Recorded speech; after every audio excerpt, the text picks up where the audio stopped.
ngayong gabi sa Giorno. Palagi ko sinasabi sa tweet ko, good luck, girl.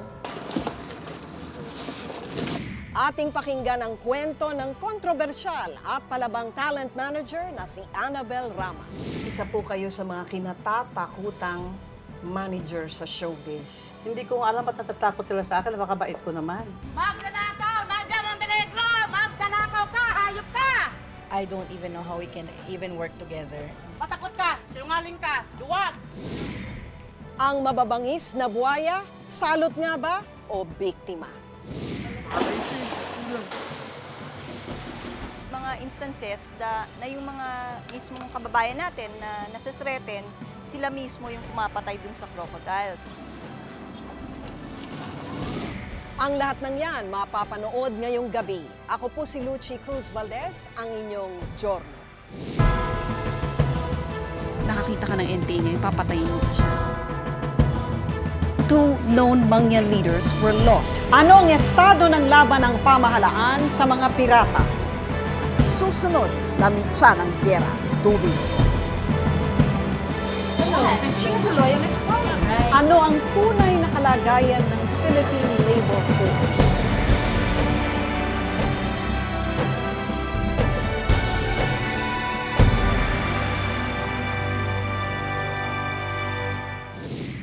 Mabait na kaibigan, masamang kaaway. Yan daw si Annabel Rama. Sa likod ng prangka at tila walang inuurungan niyang persona, paano nga bang hinaharap ng sikat na talent manager ang bawat hamon sa kanyang buhay? Pag mayroon akong dinimanda, kung may demanda galing sa akin o nagdidemanda sa akin, never ako humiwang tawad, never ako talaga hindi kailangang mag-public apology. Hindi ako hingi ng public apology. Kung hindi siya ang laman ng balita, Palagi ko sinasabi sa tweet ko, good luck, girl. siya ang itinuturong pinag-ugatan ng issue. Pera lang ang dahilan dyan. Pera dahil gusto niyang i-manage ang anak niya. Ginawa niya ako, iniskandalo niya ako. Ngayon, panagutan mo to. O Annabel, sino may anak na bastos? Sinungaling! Labas ka! Yung hindi niya pakakawalan, power trip na lang niya yun. That's a power trip because I don't think anyone has the right to tell a parent that hindi ko pakakawalan ng anak mo. Tila kakambal na talaga ng pangalang Annabel Rama ang iskandalo at kontrobersya. Pero ang palaban at walang inaatrasang persona ang tila laging sumasalba sa talent manager. Ma'am, dediretsuhin ko na po kayo, Miss Sige, Annabel. okay. Isa po kayo sa mga kinatatakutang manager sa showbiz. Hindi ko alam ba't natatakot sila sa akin, napakabait ko naman. Madali akong kausap. Yan po ang naririnig ko sa mga nakakakilala sa inyo. I think yung impression po nanggagaling po sa nakikita nilang public appearances ninyo. Halimbawa, itong lately, yung away ninyo kay Nadia, no? Na talagang harapang sigawan at talagang naghahamon kayo. Kasi ang akin kasi ugali, hindi ako mag-umpisa ng fight, hindi ako mag-umpisa ng gulo. Tapos pag ako kasi numpisahan, talagang palaban. Kaya ako nakilalang mataray kasi pag ako sumagot, iba. Pag ako lumaban, iba. Talagang lumalabas yung pagkabisaya ko. Kaya akala nila ako matapang. Akong walang hiya, akong bastos, kaya mataray. I don't really care anong tatawagin nila sa akin. Inaamin ko totoo lahat yon. Pag ako inumpisahan ng gulo. Dumating na ho ba kayo sa punto na nakita nyo na kayo ang mali at Kay Wilma, sabi ko, I texted her kasi sabi kasi sa akin na hanggang Friday na lang daw siya. Ay Wednesday yun. Sabi ko, parang hindi akong paniwalang mawala na yung, siyempre, kasi ako inis sa kanya. Haligi pa rin yun ng entertainment siya. Maganda naman mga shows na hinawakan naman niya. Para bigla lang kung mawala pala siya. So sabi ko, nag-text ako sa iyo para hindi magbati sa iyo. Papasalamat lang ako sa iyo kasi hindi dahil sa iyo walang Raymond sa showbiz. Kasi siya talaga kay Raymond, nagligay diyan. Simula raw nang sumalang sa harap ng kamera ang kanyang mga anak para mag-artista, siya na ang personal na tumayong manager ng mga ito. hindi ho ba issue sa mga tao halimbawa na pinagkakakitaan yung mga anak nyo? Hindi, nagtatrabaho ako dahil. Hindi ako nakaupo lang nanay na naghintay ng ganyan. Kasi pang nanay naghintay sa ganun sa anak, hindi mo control anak mo. Kailangan lahat ng gusto niya, ibigay mo. Then may humingi ka, ako hindi. I work for it. Trabaho ako para sa iyo. I have to get my share. Kasi ako lang babayad ng driver, ako lang babayad ng PA, personal assistant nila, ako lahat nagbabayad. Lahat ng talents ko, ako nagbabayad ng PA nila. Kaya nga lugi ako sa commission. Commission ko dahil lugi talaga. Pero hindi kayo mukhang lugi.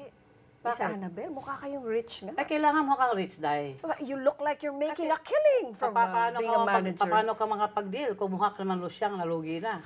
Ay, di ang 10,000, tatawaran ka ng piso na lang. Kasi hindi ka mukhang 10,000 eh. Ganun yun eh. Yun ang aking prinsipyo ko sa buhay ko. Maski may problema ka, kailangan mukha ka maganda sa labas. Pagdating mo sa labas. Ganun yun. Hindi pa nabuhay ang magpapakulong sa akin. Bruha ka. Sa karanasan niya sa pagmamanage ng mga anak, masasabi na raw talagang hindi na siya maituturing na baguhan pagdating sa profesyong ito. So bakit yung manager ang pinasok nyo kung hindi artista? Sa Kasi- tingin nyo ba meron kayong natural skills for a manager? Matagal na ako dyan eh. Sila, Rufa is only 12. Manager na ako ni Rufa. Si Eddie, ako manager ni Eddie. Si Richard. Sila Raymond. Parang nagustuhan ko na yung trabaho niyan kasi masaya. You talk to anybody, different kinds of people, yung kung saan-saan kayo magkitang restaurant. Parang ito yung trabaho na nakakatanggal ng stress paminsan-minsan. Enjoy ako eh. Kasi kumuha ka ng lalaki, sinungaling, ayaw ko yung gano'n. Oh my gosh, meron na naman on air. Sabi ni Annabel, hindi raw nalalayo sa pagiging isang ina ang kanyang pagiging talent manager. Lalo na kung kapakanan ng kanyang hinahawakang talents ang pag-uusapan. Pero kasama ho ba sa trabaho ninyo yung gumagawa ng mga kontrobersya para lang mapansin yung Hindi. inyong mga talent? Hindi. Hindi po ugaling manager gano'n na kung gusto ko, madali. Pero I never tell them na patulan mo na para sumikat ka. Hindi eh. Kasi ayoko masisi ako in the future. Mamaya masisisi ako dahil kasi sa'yo. At yung paparitoke ng mukha, hindi ko sasabi sa mga alaga ko yan. Paggawa mong ilong mo, paggawa mong mata mo, ayaw. Paggawa mong boobs mo, hindi pwede sa akin yun. Kasi mamaya magka-infection yan. Ang kanyang tangos sa ilong baka magumanon, mag-flare, 'di ba? Ako ganyan sisihin, 'di ba? Ayaw kong kailangan. Na-curious lang ho ako. Pagka ho ba, kasi kayo isang manager, ano bang artistahin talaga? Ako kasi looks eh. Isang tingin ko pa lang parang namamagnet ka na sa kanya. Medyo may kulang acting, pwede kong paaralin, ayusin. Yung itsura, pwede mong ibahin yung buhok niya or ipatry mo pa makeup. Basta iba yung tingin ko sa artistahin eh. Talagang sisikat para sa akin. Hanggang sa Sa kasalukuyan, aabot sa 25 ang mga artistang nasa pangangalaga ngayon ni Annabel. Pero hindi ho ba parang nakakatakot kayo tuloy ka-deal? Hindi. Mabait akong din, dali akong kausap. Ako naman, yes or no lang eh. Mabilis ako. Pero kunyari, halimbawa, nakikipag-negotiate kayo, halimbawa sa talent fees, syempre, crucial yon, hindi ho ba? Hindi naman, sa akin hindi. Ito lang, itong budget, ganyan, tawad, okay, tapos na. Lahat na nanood dyan sa akin ngayon, yung mga nagpag-deal sa akin, alam nilang madali akong kausap. They thought nga, napakahirap kong kausap. Hindi, mabilis lang akong kausap. Pero ano ho ba kayo, parang... At hindi ako mukhang pera. Kasi, tinan mo naman, isang tawag nila sa akin, interviewin mo ako, okay. Hindi ko natanong magkano budget. May budget pa for makeup, wala. Okay, basta gusto ko, okay kagad. Pag ayaw ko naman, magpapresyo ako. Di ba? Ganun lang yun eh. Salamat ho. Ako, for the record po, hindi ho kami binayaran po sa interview nito. Wala naman akong pakialam doon. Basta sabi ko lang sa iyo, tinanggap ko ito galing sa puso ko. Di ba?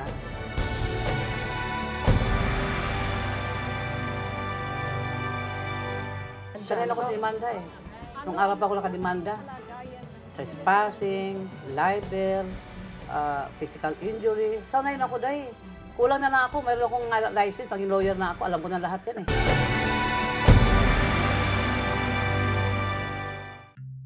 Sa aking one-on-one interview kay Annabel, diretsahang sinagot ng talent manager ang bawat kontrobersyang kanyang kinasangkutan, pati na ang umiinit na iringan nila ng aktres na si Nadia Montenegro. Magnanakaw! Nadia Montenegro! Magnanakaw ka! Hayop ka! Inakusahan ni Nadia si Annabel ng child abuse. Pilit daw kasing pinagtrabaho ni Annabel ng sagad sa oras ang menor de edad na anak ni Nadia. Nauwi ang alitan ng dalawa sa pagsasampa ng kasong child abuse laban sa talent manager.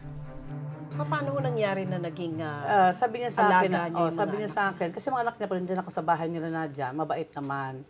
Tapos, tita, marunong kong kumanta, marunong kong sumayaw. Parang gusto talaga nilang mapansin ko sila. So, one time sabi ni Nadia na pwede mo bang i-manage yung anak ko, tita? Sabi ko, wag mo na kasi matataba pa. Sabi ko, papayatin mo muna. Ang kasong child abuse nasundan pa ng mga karagdagang kasong oral defamation, falsification, and use of public documents, libel at unjust taxation. Dahil daw ito sa ilang interview at mga naging pahayag ni Annabel sa social networking site na Twitter na tila nagpapasaring kay Nadia. Kahit po sa punto na nalalibel na ho kayo, halimbawa itong oral defamation ni Nadia. Sanay ako sa demanda eh. Nung araw pa ako nakademanda. Trespassing, libel, physical injury. Sanay na ako dahil. Kulang na ako. Meron akong license, maging lawyer na ako. Alam ko na lahat yan eh. Kasi lagi ako sa court. Pabalik-balik sa fiscal court. Hindi ako napapagod kasi gusto ko pumayat ako eh. Akat sagdaran, panaog, sarap, di ba? Yung kalabang ko, humihingal lang ako, di pa ako humihingal eh. So thankful. I mean, I prayed so hard na sana talagang tuloy-tuloy na para matapos. I mean, para, di ba, malaman na rin ng tao lang totoo. Sinubukan naming hingi ng panig ni Nadia hinggil sa tila lumalalang hidwaan nila ni Annabel. Pero tanging ang abogado na lamang nitong si Attorney Mary Glenn Abraham ang nagbigay ng pahayag para kay Nadia. We initially filed the child abuse case, but the subsequent acts of Ms. Annabel Rama led to the filing of the other cases. We just filed because there are rights of my client that were being violated, like when she posted defamatory tweets in her Twitter account as well as in the TV interviews. Hindi naman namin kontrolado yun.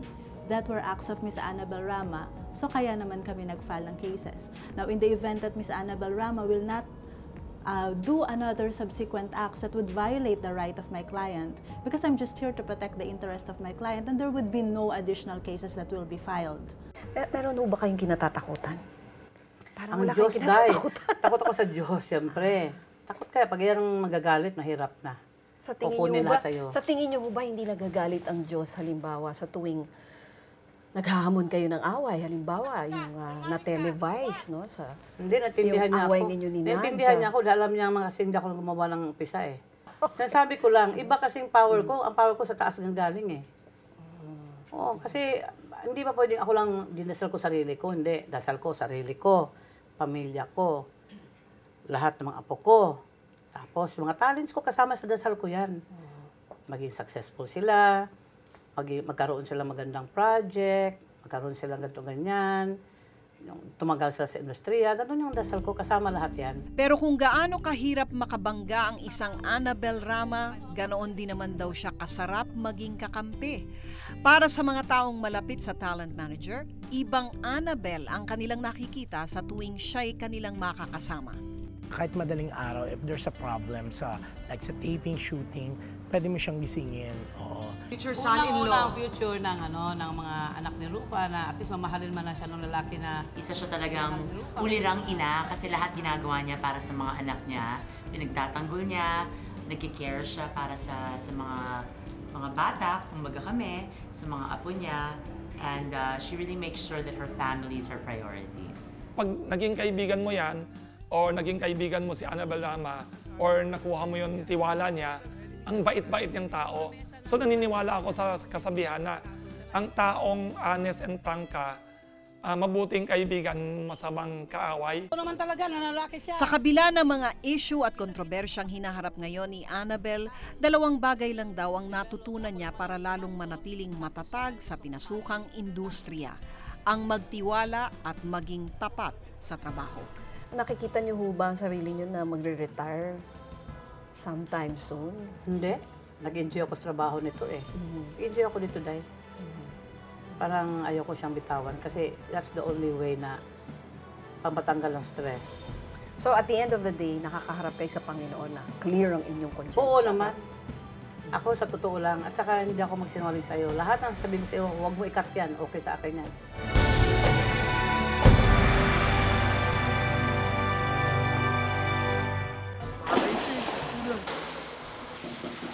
Mga instances na yung mga mismong kababayan natin na natitreten, sila mismo yung pumapatay dun sa crocodiles.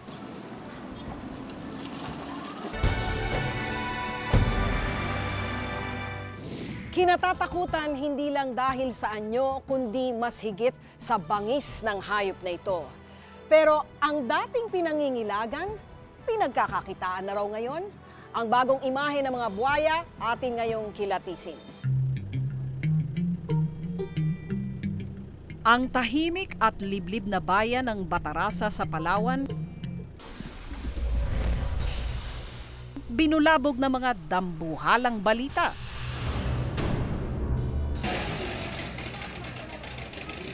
Dalawang higante ang nahuli rito, higanteng mga buwaya. Sa taglay nilang lakas, kinailangang magtulong-tulong ng napakaraming tao para maitali sila sa kawayang ito. Nilagyan ng piring ang kanilang mga mata. Paraan daw ito sa panghuhuli ng mga buwaya para hindi na sila makapanlaban pa. Pinangalan ng Valentino at Valentina ang animoy magshotang buwaya dahil sa isang area lang sila nahuli at Valentine season pa ito nangyari. Parehong saltwater crocodile ang uri ng dalawang buwaya at itinuturing na silang endangered o nanganganib ng maubos. Kinailangan pang gumamit ng isang forklift para lamang mailipat sila sa Puerto Princesa Crocodile Farm. May sukat na 10 talampakan si Valentina, singhaba ng 2 truck. Samantalang si Valentino umabot ng 16 na talampakan. Halos kasing laki raw nito si Cassius Clay, ang Australian crocodile na kinilala ng Guinness Book of World Records na siyang pinakamalaking nahuling buwaya sa mundo.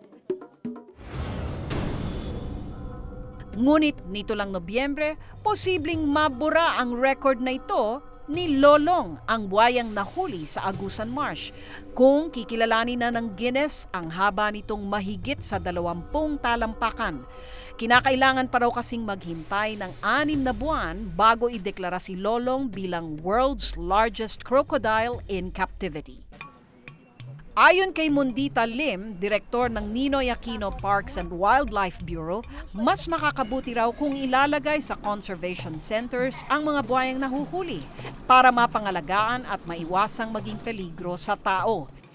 Gaya na lang ni Lolong na napapabalitang dahilan ng pagkamatay ng ilang residente sa Agusan Marsh. Sinasabi pa ngang may mas malaki pang buwaya kay Lolong na hanggang ngayon hinahanap pa. Hindi natin minsan aksyonan yon. May mga instances na yung mga mismong kababayan natin na nasa-threaten, sila mismo yung pumapatay dun sa crocodiles. So ang option na binibigay natin is instead na patayin nila, i-report na lang sa atin para pwede nating i-isolate yung buwaya at hindi muna makaharm sa communities.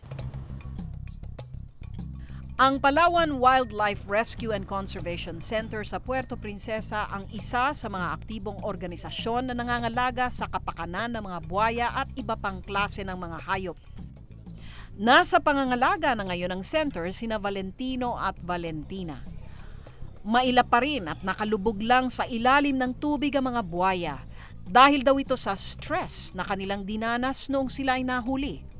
They are not capable of prolonged physical exertion. No? And then for any wild animal na ilalagay mo sa captivity, that would be an additional stress kasi confined sila eh. So they will need time to adjust and adapt. Sa oras na makarecover sina Valentino at Valentina, balak daw ni Doc Glenn na gamitin ang dalawa sa pagpaparami ng populasyon ng mga buwaya sa center. Kasi hindi na namin sila may babalik doon sa lugar na pinagulian sa kanila dahil ayaw ng community sa kanila. So baka patayin lang sila doon. So kaya sila ni-retrieve na lang dito. Pero kung ang mga buwayang tulad ni Lolong, Valentino at Valentina kinatatakutan, may mga kababayan tayong kinakitaan sila ng tsansang kumita. Ang isa sa mga lumalagong negosyo ngayon dito sa Pilipinas, ang crocodile farming. Dito sa Coral Crocodile Farm sa Morong Rizal, mahigit 20,000 captive bred crocodiles ang binibreed at pinalalaki. Malaki raw kasi ang kita sa pag-aalaga ng buwaya dahil lahat daw ng parte ng katawan ng isang buwaya pwedeng pagkakitaan. Yung teeth, napapakinabangan namin, ginagawa namin ng kwintas. The skull, nilininis namin yung bungo so it becomes a centerpiece display. Basically, walang nasasayang. Mula buto hanggang balat, kumakalansing nakita ang katapat. Ang crocodile leather ang isa sa pinakamahal na balat sa mundo. Ginagamit ito sa paggawa ng mga mamahaling signature bags, belt at sapatos. Bagamat hindi sinabi sa amin ng Coral Crocodile Farm ang eksaktong halaga ng kanilang kinikita rito, tinatayang aabot daw sa milyon ang bentahan nito. Hindi rin daw dapat isnabin ang karne ng buhaya. Kung protina lang din ang pag-uusapan, di raw pahuhuli ang crocodile meat dyan. Sa Shiro Shiro Restaurant sa Rojas Boulevard sa Maynila, kakaibang Japanese-inspired crocodile delicacy ang inyong maaaring matikman. Ito po, wani maki fry. Gagawin po nating maki. Wani ang tawag sa mga buhaya sa salitang Hapon, na ang literal na translation ay sea monster. Mayroong 4 na wani recipe ang restaurant.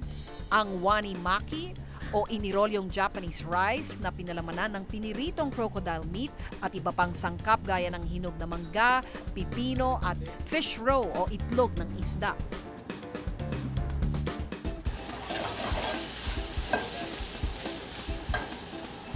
Samantala, ang wani don naman, isinahog ang crocodile meat sa isang malaking mangkok na puno ng kanin at saka hinahaluan ng isang special sauce para lalong sumarap. Isa pang specialty ng Shiro Shiro Restaurant ay ang sweet and sour wani. At ang kanilang bestseller, ang wani steak. 300 pesos ang presyo ng kada putahe. Mas marami siyang protein versus yung fat. It's good for the heart and it naturally helps asthma, hypertension. And so it has other random health benefits na wala sa mga fish, beef, pork. Pero approve kaya ito sa panlasang Pinoy? Masarap po siya, then malambot po siya. Hindi mo siya akalain crocodile pala yung kinakain mo. Masarap, malambot.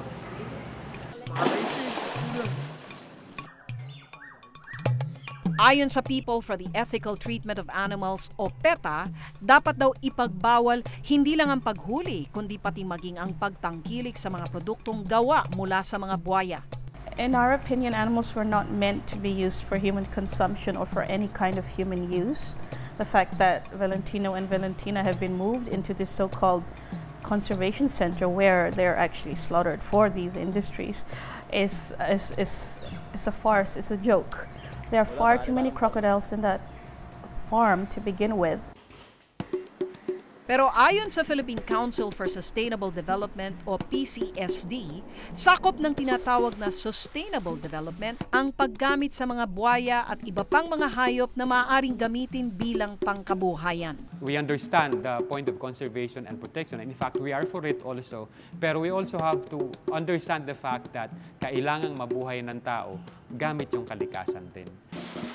Hindi raw dapat ipagbawal ang paggamit sa mga buhayang galing sa crocodile farms. Ang mga ito raw kasi ay captive breed. Ibig sabihin, may kaukulang mga papeles para gamiting negosyo at hindi nahuli sa wild. Kasi in that way, nahahanapan natin ng value yung buhaya. Nagiging renewable resource siya na hindi dapat mawala. So yun yung ipinapakita natin sa kanila. And that way also, nare-relieve yung pressure sa wild population by supplying farmed crocodiles for the skin at hindi tayo kukuha sa wild para dumami yung population nila sa wild.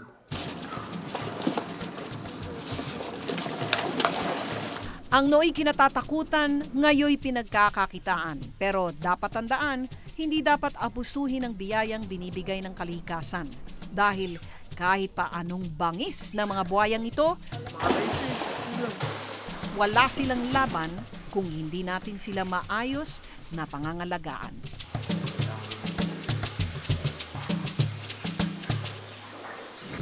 Mga kwento ng pagkatao, pag-asa at pananagutan.